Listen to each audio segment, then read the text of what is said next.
Whoa, look, I knew that Charles Manson had studied Scientology before starting his own cult. Did you know that? But what I did not know was there was another set of unalivings that was done to Scientologists around the same time. Nor did I know that L. Ron Hubbard was actually wanted in questioning about the Manson unalivings.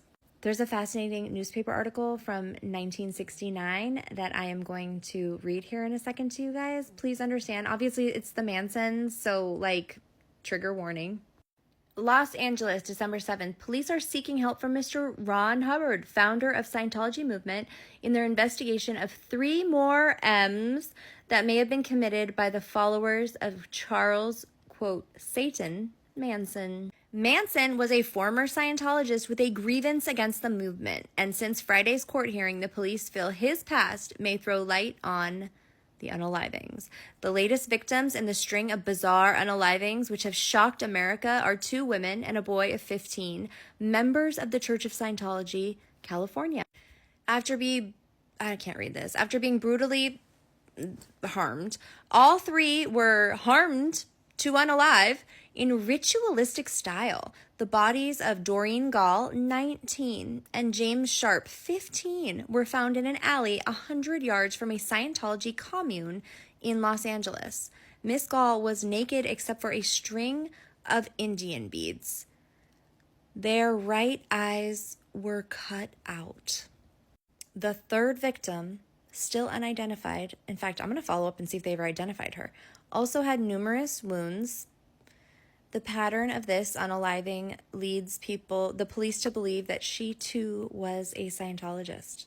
The murders occurred late last month when several Manson defendants were under arrest, but many other members of the family were still at large. At least a score have still to be traced. Manson studied the beliefs of the mystical, quasi-scientific group while serving the last of his numerous prison sentences. The jargon and rites attracted him. Elements of the cult could be adapted to fit to the practice of so-called black arts.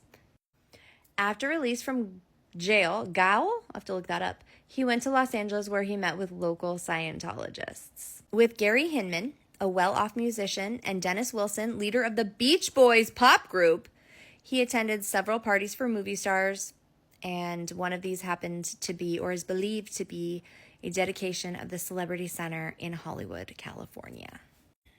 I don't know how many times I'm going to tell you guys how messy and disgusting getting wrapped up in Scientology is. Consider this your PSA. Don't join Scientology in 1959, 1969, 1979. You know where I'm going with this, right? Like, don't do it. And if you come to me in 2029 and you're like, hey, I joined Scientology, I don't even know what to tell you anymore. Of course, I have compassion, but this is ridiculous. Ridiculous.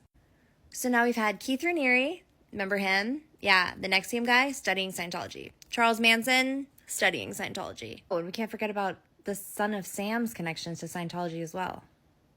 So gross. I'm detecting a pattern here.